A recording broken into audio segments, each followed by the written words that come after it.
So hello everyone, welcome back to the channel. I hope you're all doing okay. Now, I know it's been a little while since I've posted a video. If you've been following the channel for a while, you'll know that my engine blew up, that needed replacing, and then that rolled us through into winter. So there wasn't a lot I could film.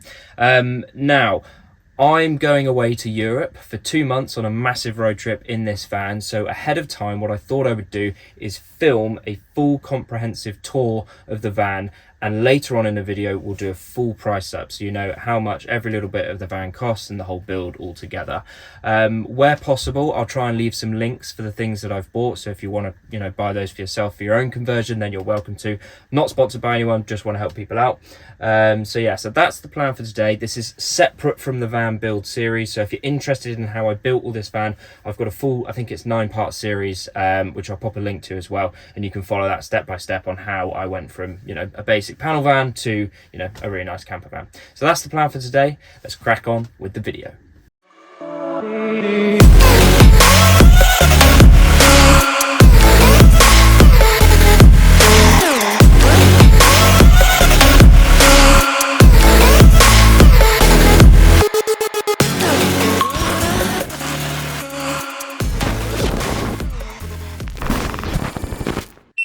So I thought we would start with the actual van itself. So this is a 2010 Vauxhall Vivaro. It is the Sportive model, which I think just means you get different colour bumpers and things like that.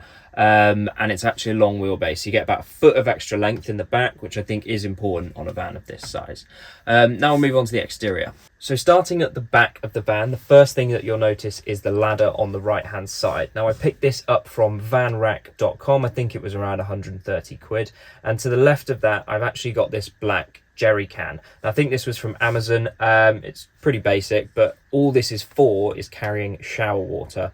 So I don't carry any extra fuel on it. There's no need. And it's, just carry shower water. So it's ease of access, and the actual color of it, the fact that it's being black, helps the actual shower water heat up in the day on a nice summer's day, which is a nice other little thing. Now moving on to the roof of the van, obviously the main piece here is the roof rack. Now this is a Rhino roof rack. I think these things are about 600 quid brand new. I got this secondhand on Facebook Marketplace, and obviously it's the one for the long wheelbase version. I just really like the sort of aggressive off-road feel to it. It's a decent roof rack. Now on the roof rack, I've bolted in 5 wooden decking panels. Now these are sort of twofold really. The first is that obviously it's somewhere to sit and walk, but also it's actual access because of the roof box, which is to the left. Now in here I keep all the sort of toys, paddleboard, surfboard, spearfishing kit, things like that. Now this is a Thule, not sure how you pronounce it, and I think it's a 900 litre roof box. Now I actually got this just from my parents. They were throwing it out and I thought I'll have that because I've got a perfect use for it. Now towards the front of the roof rack, I've bolted in my solar panel. This is a 170 watt solar panel, and again I picked this up from Amazon, I'm pretty sure. The solar panel then runs through a small sort of unit which puts the solar wires through into the actual main body of the van. On the side of the roof rack, I have my awning. Now this is from Direct 4x4. It's a pretty sort of bog standard awning. You've got to fold it out yourself, and it comes with a couple guy ropes. I think this thing is 2.5 meters long, and it has around a 2 meter pull out. Just makes it really easy for when you're sort of out and about as a bit of sunshade, or sometimes if it's rainy. Now there's only a couple more things on the outside of the van. The first is the window, which I got fitted to the sliding door. I got this done at sort of a local garage near me. I think it was around 300 quid or so to get it done, but really like the tinted feel of it, and it just helps with a bit of light and also some ventilation. And the last bit is just these black wind deflectors on the front. No real reason for these other than I think they look cool. Okay, so on to the main part of the van. Now, when you open the side door, the first few things that you'll notice are the floor mats. Now, this is just a general sort of welcome mat that you can pick up from B&Q, and I've used a spray adhesive to glue that to the floor. Above that, you'll see the actual floor. Now, the floor of the van is done in 2 pieces. I've obviously insulated it initially, but on the top of that, I've got MDF flooring from B&Q, and I think it's just sort of an oak style feel. Above that, that, I have a mosquito net, which is a rather botched job, homemade thing from myself, but it does the trick and it keeps, you know, most of the bugs out. So moving on to the kitchen, the first thing you'll notice is the worktop. Now this is actually a scaffolding board that I've just repurposed, sanded down, you know, put loads of time and effort in, and turned it obviously into a really nice worktop. Moving on to the sort of splashback. Now I've got these stick-on tiles. These are actually just stickers. Again, pick these up from Amazon. Just quite like the feel of it. Think they're a bit fun. And yeah, so they're there and they're just stuck onto a piece of 9mm ply behind it. Above that, I've got two curtains which go across on this little plastic rail, and that's just to block out all the light from the driver cab. And the main part of the kitchen is this Dometic 2-burner sink combo. Now I didn't actually buy this, I'd already had this from my previous van, so I'll try and find out what they cost now. But yeah, I lifted this straight from my old van and put it in here. Moving over to the right hand side of the kitchen, you'll notice that I've got this little shelf. Again, this is just somewhere to store, you know, herbs, spices, general sort of condiments and things like that. Below the shelf is this knife rack. Now this is just magnetic. It's a nice way to store the knives. To the right of that, I've got this small little electric clock, which also tells you the temperature and the humidity. This is just to get a general idea of, you know, the conditions in the van. Below that, I've also got a little charging port for 2 USBs as well. Now, underneath the main part of the kitchen, I've got this large door here. On top of this door, you'll also notice this bin. This is just from B&Q. I actually forgot to engineer a bin design into the whole part of the van. Just completely overlooked it, so I've just had to go with this. Anyway, you open up this door and this is where I store my water tanks. Now these are two 20-litre water tanks. Obviously one is the grey water, which is the sink runoff, and one is the fresh water. Now that gets pumped up through the tap through this little 12-volt water pump, which is just on the tap, which is a switch. So pretty straightforward setup there. Okay, so when you close that door and then you move around to the right, you'll notice I've got a small handle. I just use this to fold some tea towels on, and underneath that is a bottle opener as well. To the right of that, I've got 3 small drawers. The top one holds cutlery. It's a bit of a funny shape because obviously it's got a cut around the sink drop-off. The one below it, which is the middle one, that carries things like glasses, you know, and other bits and bobs. And then the bottom one is just a general sort of utility drawer for things like bin bags, you know, wet wipes, kitchen roll, things like that. To the right of that, I have my fridge. Now this isn't actually a proper van fridge. This is just a normal mini fridge that you can buy. It runs off 230 volt electrics, and I think it's got about a 90-litre capacity. I think the brand is Vauxhall. Again, I bought one of these because it was when I was doing my old van, but this thing was like 90 quid, and if you go buy a proper camper van fridge, it's like 500 quid, and to me, I just didn't think that was worth it. Above that, I've got this small flap which pulls open, and that's where I can access the plug, which is for the fridge, and also, you know, you can see the underneath of the gas lines there as well. To the right of that, I have 2 drawers. The top one is, you know, used for general kitchen stuff, so we've got all sorts of random stuff in here, chopping boards, knives, scissors, bottle openers, general things like that. The one below it is where I store my pots and pans, and also general plates and bowls and a kettle and things like that as well. Now these drawers are actually held in place by a little catch on the side that stops them sliding open, you know, when I'm braking or turning corners sharply. And then below that, I also have another one of these drawer fronts, but it's not actually a drawer. If you pull this off, it's actually just a flap that hides away all of my electrics. So I'll run through the electrics now. So behind the driver's seat is where I store my gas bottle, and I have 2 batteries which I think put out about 220 amp hours between them. They're just standard lead acid batteries, leisure batteries.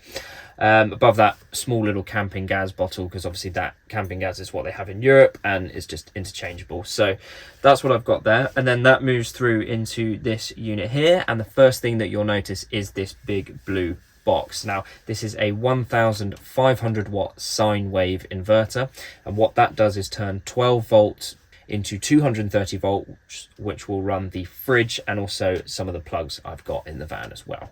To the right of that, I have my solar charge controller. Now this is where all the energy comes in from the solar panel and gets distributed between the general 12 volt stuff, and then also charges the batteries from that as well. And behind that, I have my fuse box. Now this is a fuse box all for the 12-volt appliances, which is the tap, the lights, general sort of charging ports and everything else. So yeah, pretty straightforward setup. Again, all of this stuff was just lifted straight from my old van, apart from the solar charge controller, which is actually a slightly amped up version because I got a bigger solar panel on this van. Okay, so moving into the main body of the van, all of the walls and the ceiling are done in this lovely pine tongue and groove. Again, this was all from my old van. You know, I just unscrewed it and repurposed it. I just love the aesthetic of it, the sort of antique pine feel. Makes the van really cozy. So yeah, that's what I've done, all of the walls and the ceiling and the back doors in. Now in the ceiling, I have 4 of these 12-volt spotlights. These are super cheap. They're from eBay. I think they're about £2 a piece, obviously brand new. And yeah, they work really great. In terms of other lighting that I have for the van, I also, running the length of either side of the van, have these 12-volt LED strips. I can change the color of these. And I've hidden them behind a small sort of stained piece of wood as well, which I think just hides them away really nicely, and I just love the sort of aesthetic that you can get from that. Now moving on to the main sofa bed. So obviously you can see the bed is when it's away is laid out in a sort of L-shaped sofa format. Pull the bed out, the backrest that I'm leaning on here becomes the mattress topper for the extended bit of bed. Now when you pull it out, this bed is sort of just a bit smaller than a double-sized bed, so a small double. The actual mattress that I've used is it's an old memory foam mattress from a house that I've just cut in half and shaped and repurposed, and it works a treat. And the backrest, I've actually got a piece of plywood glued onto the back of it just to give it a bit of rigidity when you're leaning on it. Now when the bed is away, underneath the bed I have 2 cupboards for storage. The first, when you pull open, has 2 wooden crates. I got these from IKEA, and there's a little bit of space either side where you can put some shoes or something like that. There's also another one on the right hand side, but this one obviously has a wheel arch at the back of it, so it's a little bit harder to put boxes in there, so I generally just leave this as loose storage. So those offer a really nice bit of storage that you can access obviously from the main body of the van. Now also along the side of the van, you'll notice this little reading light. This has got a USB slot in the side of it, and you just press this little blue button and the light comes on as well. Just nice. It's also really useful and handy when you're opening up the back doors at night and having a look in a drawer, which I'll show you in a minute, because you can just turn that light on and you basically get a boot light, you know, there as well. So that's a really useful part of the van. Now opposite the bed on the other side, I have this little side unit. It's really useful for storage and everything else. So the main cupboard that I've got in here is a full size cupboard. It's got 2 shelves in it. The bottom shelf actually runs all the way to the back of the van. I'll show you that in a little bit more detail in a minute. And to the right of that, there's a lower cupboard which has a sort of small crate in it. Again, I keep loose bits and bobs in here, maybe a pair of shoes, things like that. And the one above it is actually a drawer which I keep all of my food in, and this is sort of accessed, you know, from the sliding door. Now on top of the side unit I have this piece of wood. Now this is actually a repurposed shelf. If you fold it open, I have 3 of these bays which are all around 2 inches deep, and this is possibly my favorite feature of the van. Anyone that has a camper van will know there's always loose stuff that you don't really have a place for, and now it finally has a place. Now above the side unit I have 2 overhead cupboards. At the end of those I've got 3 hooks on one side where the sliding door is. Now if you open up the left hand side cupboard, you'll see a small little control unit. This is where I can flick between the colours of the LED lights and change all the settings there. Now on that back wall of the van there, you'll see I've obviously got the 3 plugs. I have a 2 USB charging port, and I also have 2 little ticker light switches. One obviously operates the ceiling lights and the other operates the LED lights. Now in the middle you'll also notice this small little HDMI port. Now this HDMI port, you can plug your laptop in there and it actually sends that signal up to the back of the van where I have a loose HDMI cable. Now you'll notice in the ceiling there's this little black thing. Now effectively what I can put in that is I can screw a small projector up to the ceiling, and this thing that you see behind me is actually a projector screen. So this projector screen goes out across the middle of the van. I've got 2 little attachments for it.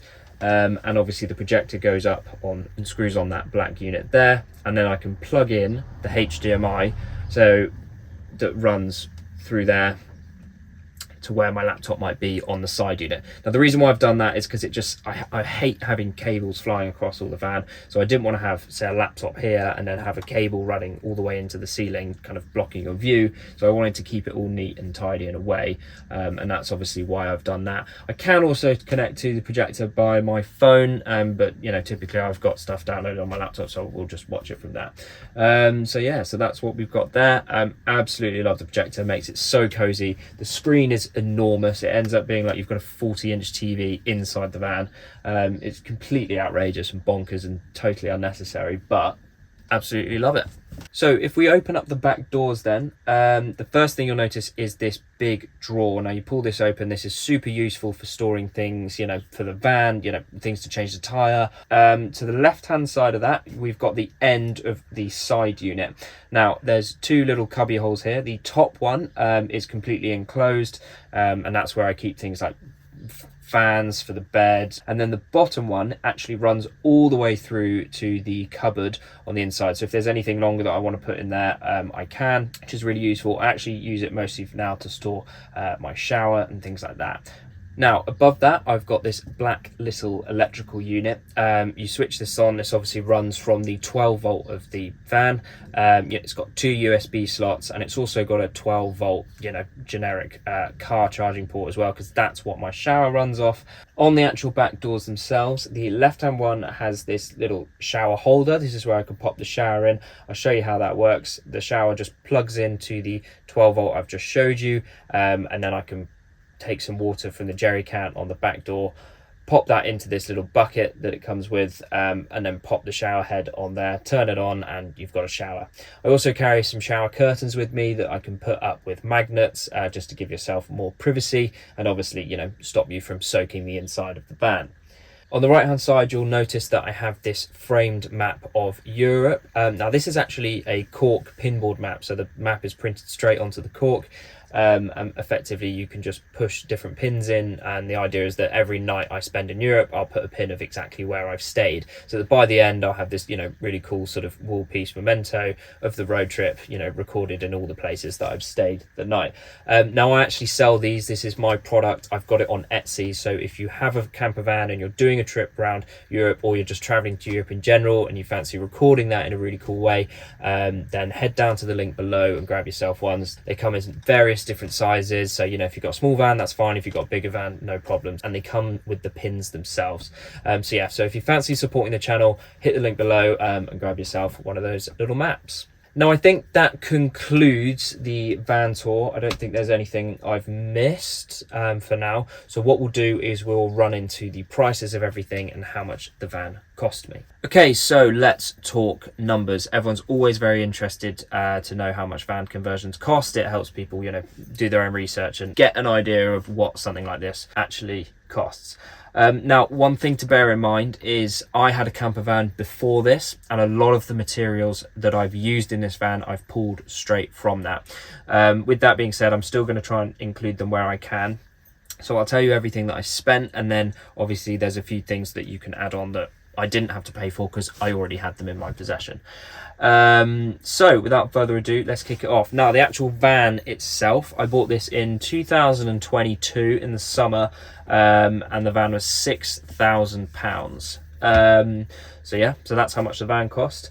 Now, in terms of conversion costs, so to get this van looking exactly how it does now, during the build, which took me about a year, I spent £2,408. So call it £2,500 to basically get it, you know, up and running. Now, the important thing to remember is obviously included in that is not the cost of my 2-burner sink combo, which I think these are around £300 to £400 now. The fridge, which was around £100 when I bought it, is not included in that cost. The general sort of jerry cans and things like that, they're not included. I had those already. They actually came as part of a package with the sink when that came. The inverter, I think, was around £100. Again, I already had that. The fuse box, 20 quid or something like that, and I already had that. What else did I already have? The roof box. Roof box are really expensive. I think that brand new was probably about 500 quid or something, but again, already had that, so that was not a cost involved. I'm just trying to look around now, see if there's anything else. I think that's it in terms of stuff that I already had. Oh, obviously all the tongue and groove. Sorry, that's quite a big cost that I already had. So yeah, I don't know, maybe 300-400 quid's worth of wood is all, you know, around the van. So yeah, take that with a pinch of salt. Probably, I don't know, I'll work out exactly how much that was that I've just listed off there. But yeah, add that on at the end, because if you don't have that already, you'll obviously need to buy it. Okay, so let's talk individual numbers. So I've split these out into certain categories of generally what things cost. So the first one is building supplies. So this is anything from, you know, screws to nuts, bolts, individual, you know, hangers, general bits of hardware like the drawer pulls and drawer handles and things like that. Any sort of bit of metalwork or general bit of hardware and building supply that you need, tape, anything like that. That came to £313, so 300 quid on all of that. Okay, so moving on to the next one, which is electrics. Now, anything on electrics is, you know, lights, LEDs, cables, the HDMI, the solar panel, which was the main one. Obviously, I had a lot of my electrics already, had my inverter, I had my fuse box, I had my batteries. That's the big one that I forgot to mention earlier, so add that on. So yeah, so in terms of all of that stuff that I additionally spent, you know, excluding the stuff I already had, was £345.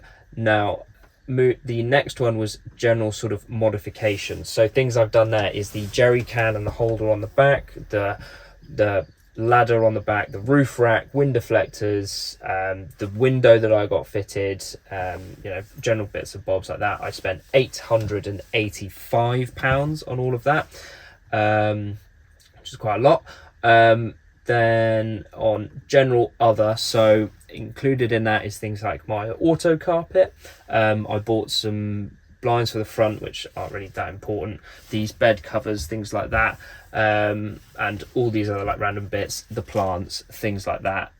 All of that came to £187. Now timber was a big one, so all of that is the flooring, the ply, all of the wood, you know, to do the fronts, the cupboards, all of the 2x1 that sits behind all of the framing, everything that is there. Now, obviously I had all of the tongue and groove before. That's going to be a big cost that you need to add on included, but excluding that, what I spent when I was building it was £838. And then I also had to spend an additional 26 quid on various bits of tools, you know, that I didn't have at the time. I'm in the fortunate position where I can borrow my family's tools. And I had another 20 quid of just general miscellaneous that I can't find a name for. So yeah, so all in all, including the cost of the van and the full conversion, was £8,689. But obviously, like I've said, there's lots of things that I had that I didn't need to pay for. Batteries, gas bottle, fridge, cooker, all of that. So my estimation would be, if you're starting from scratch and you spend £6,000 on a van and you want to do a conversion that looks something like this, you're probably going to need at least £9,000 to £9,500, including the cost of the van. So yeah, so that is all of the general costs involved. Again, it's a bit of sort of finger in the air because I can't remember exactly what everything cost, and I'm in a bit of a weird position where I had a lot of things already, and obviously, you know, inflation. I bought the whole cooking unit and everything for like 400 quid. It's probably 500 quid now. The fridge is probably an extra 20 quid more now. So just, yeah, understand that there's things that I didn't have to pay for because I already had them. So I think that kind of wraps it up for this video. I appreciate it's a very long-winded one. You've gone into a lot of detail. I hope you like the van. I hope you enjoyed the video. I hope you found it informative. Like I said, a few links below, links to the map cork board, if you want to support the channel, links to what I can give you in terms of where I've bought various bits and bobs for the van from. But yeah, hope you enjoyed the video, and I will see you in the next one when we will be setting off to Europe for a 2-month road trip.